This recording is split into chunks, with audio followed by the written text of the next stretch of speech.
मृत्यु से ठीक पहले गौतम बुद्ध ने जो कहा, वह केवल उनके जीवन का अंतिम वाक्य नहीं था, बल्कि पूरी मानवता के लिए एक गहरा संदेश था।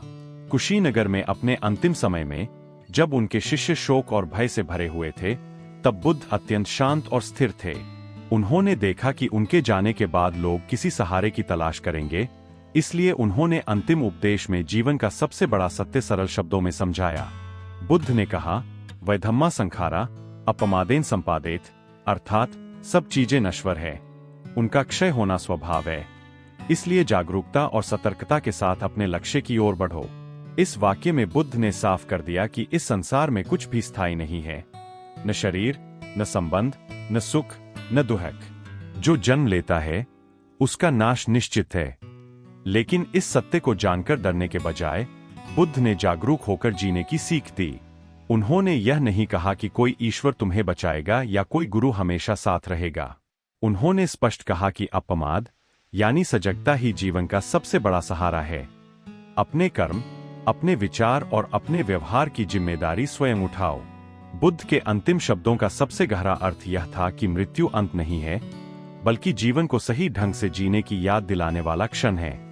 उन्होंने अपने शिष्यों को यह भी समझाया कि अब किसी व्यक्ति पर निर्भर मत रहो, बल्कि धम्म को अपना मार्गदर्शक बनाओ। सत्य, करुणा और विवेक के साथ जियो। जब मन जागरूक होता है, तब भय अपने आप समाप्त हो जाता है। आज भी बुद्ध के ये अंतिम शब्द हमें झकझोरते हैं। हम भविष्य की चिंता और अतीत के पछतावे में वर्तमान को खो देते हैं। बुद्ध का संदेश साफ है, जो मिला है वह क्षणिक है, इसलिए हर पल को समझदारी से जियो। जागरूक रहो, क्योंकि यही जागरूकता तुम्हें दुख से मुक्ति और शांति की ओर ले जाएगी। यही बुद्ध का अंतिम और सबसे बड़ा उपदेश था। विचार 1, जागरूकता ही जीवन का सबसे बड़ा धन है। मनुष्य जीवन की सबसे बड़ी भूल यह है कि वह जीते हुए भी जागरूक नहीं रहता। हम सांस तो लेते हैं, पर महसूस नहीं करते। हम देखते तो है, पर समझते नहीं। हम चलते तो है, पर जानते नहीं कि किस दिशा में जा रहे हैं। बुद्ध ने इसी अचेत अवस्था को दुख की जड़ बताया। उनका पहला और सबसे गहरा विचार यही था कि जिस क्षण तुम जागरूक हो जाते हो, उसी क्षण से जीवन बदलना शुरू हो जाता है। जागरूकता कोई कठिन साधना नहीं, बल्कि वर्तमान क्षण में पूरी तरह उपस्थित होना है। जब तुम भोजन करते हो और मन मोबाइल में भटका रहता है, तब भोजन केवल पेट भरता है, आत्मा नहीं। जब तुम किसी अपने से बात करते हो और मन कहीं और होता है, तब शब्द तो निकलते हैं, पर संबंध नहीं बनते। बुद्ध कहते थे, दुख बाहर से नहीं आता, वह हमारी अचेतता से जन्म लेता है। हम बिना सोचे प्रतिक्रिया देते हैं, बिना समझे निर्णय लेते हैं और फिर परिणाम को कोसते हैं।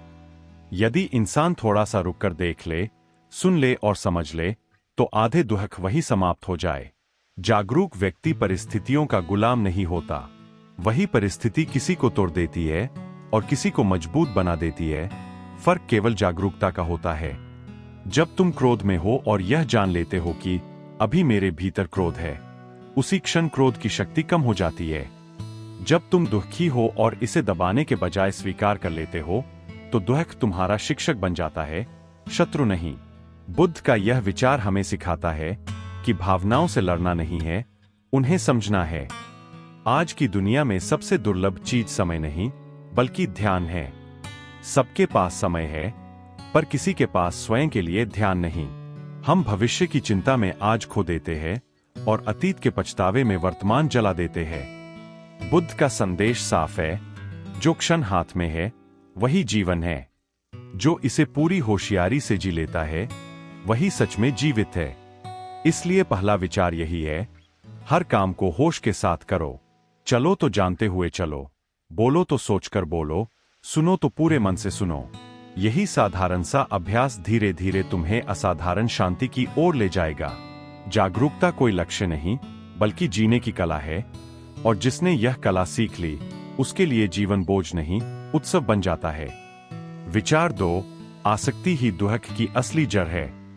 मनुष्य का सबसे गहरा दुख किसी वस्तु, व्यक्ति या स्थिति के जाने से नहीं होता, बल्कि उससे चिपके रहने की आदत से होता है। बुद्ध ने स्पष्ट कहा था कि संसार का हर दुख तृष्णा से जन्म लेता है, और तृष्णा का अर्थ है और चाहिए, यह नहीं जाना चाहिए, हम जिन चीजों को अपना मान लेते हैं वही एक दिन हमारे दुख का कारण बन जाती है। संबंध हो, धन हो, सम्मान हो या सुख, जब तक वे है हम खुश रहते हैं, और जैसे ही उनके जाने का डर पैदा होता है मन अशांत हो जाता है। आसक्ति प्रेम नहीं होती, प्रेम मुक्त करता है, जबकि आसक्ति बांध देती है। जब तुम किसी से प्रेम करते हो और उसे बदलना नहीं चाहते, उसे जैसा है वैसा स्वीकार करते हो, तब वह संबंध शांति देता है। लेकिन जब तुम किसी को मेरा समझकर उस पर अधिकार जताने लगते हो, तब वही संबंध भय, ईर्ष्या और क्रोध को जन्म देता है। बुद्ध ने यही समझाया कि दुख का कारण व्यक्ति नहीं, बल्कि उस व्यक्ति से जुड़ी हमारी अपेक्षाएं हैं।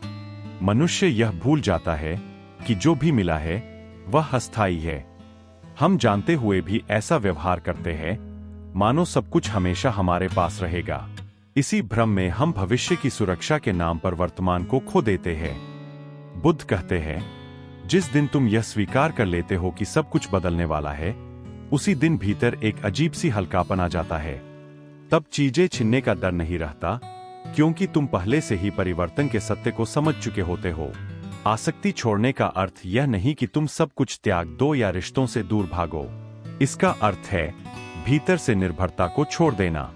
चीजें तुम्हारे जीवन का हिस्सा हों, पर तुम्हारी पहचान न बने। संबंध तुम्हें खुशी दें, पर तुम्हारी सांसों का आधार न बने।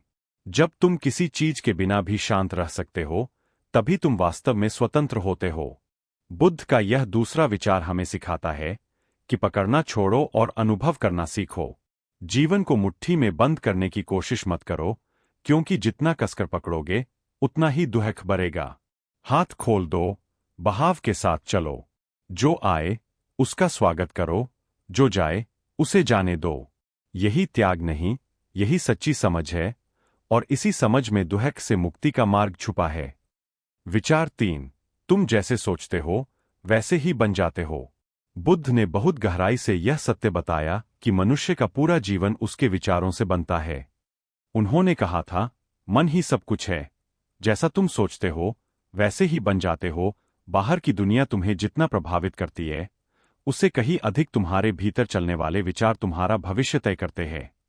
दुख, भय, असफलता या शांति, ये सब पहले मन में जन्म लेते हैं, फिर जीवन में दिखाई देते हैं। हम अक्सर यह मान लेते हैं कि परिस्थितियां हमें दुखी करती है, लेकिन बुद्ध का दृष्टिकोण अलग था। वे कहते हैं कि परिस्थिति एक जैसी होती है, पर प्रतिक्रिया अलग अलग होती है। कोई वही स्थिति पाकर टूट जाता है, तो कोई उसी से मजबूत बन जाता है। फर्क सिर्फ सोच का होता है। नकारात्मक विचार मन में बार बार आने लगे तो वे धीरे धीरे आदत बन जाते हैं, और यही आदत जीवन की दिशा बदल देती है। मन को जिस दिशा में प्रशिक्षित किया जाता है, वही दिशा जीवन बन जाती है। बुद्ध ने यह भी सिखाया कि विचारों से लड़ना व्यर्थ है। उन्हें दबाने से वे और शक्तिशाली हो जाते हैं। सही तरीका है उन्हें देखना, समझना और धीरे धीरे बदलना।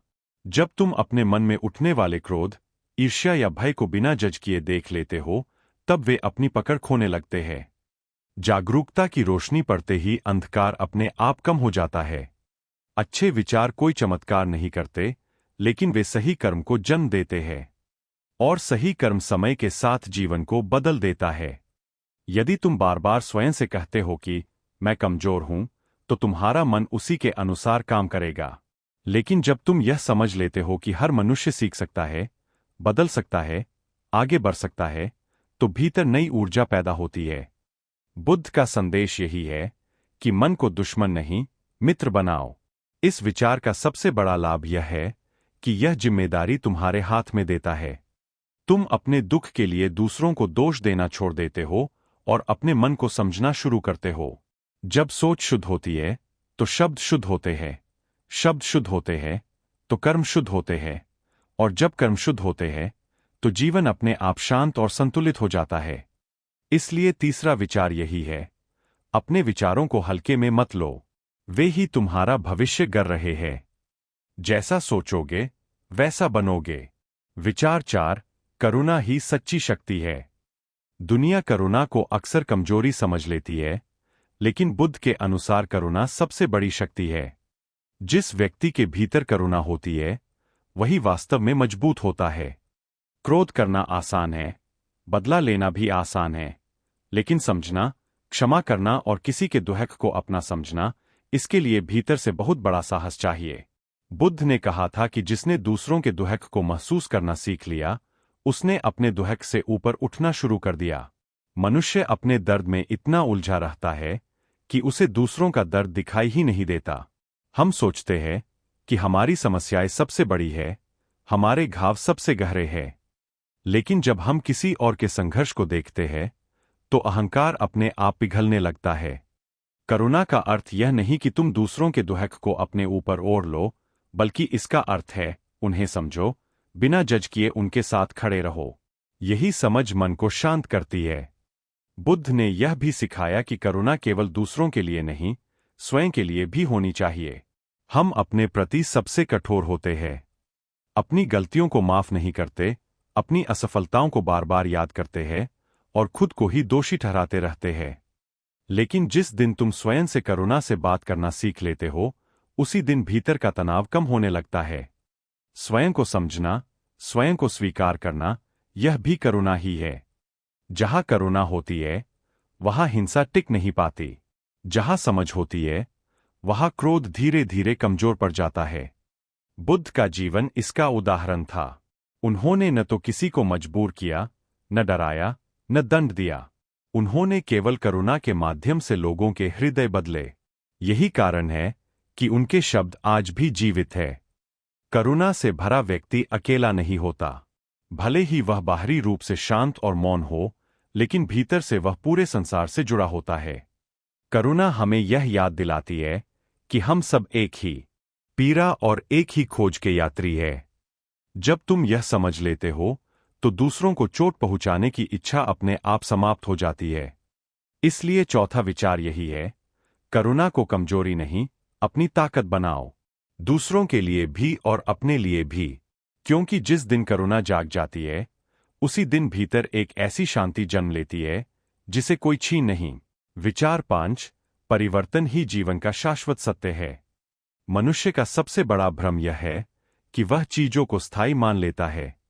हम चाहते हैं कि सुख हमेशा रहे, संबंध कभी न बदलें और जीवन जैसा है वैसा ही चलता रहे। लेकिन बुद्ध ने स्पष्ट कहा था कि इस संसार में एक ही चीज स्थायी है, और वह है परिवर्तन।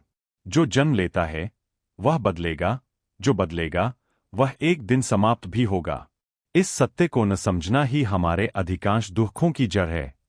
जब जीवन में बदलाव आता है, नौकरी छूट जाती है, कोई अपना दूर हो जाता है, स्वास्थ्य साथ नहीं देता, तब हम टूट जाते हैं।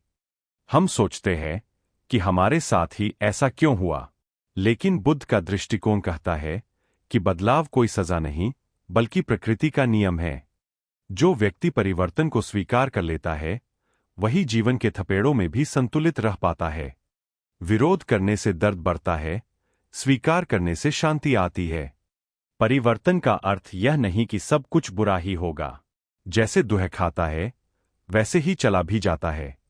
जैसे रात के बाद सुबह निश्चित है, वैसे ही कठिन समय के बाद अवसर भी आता है।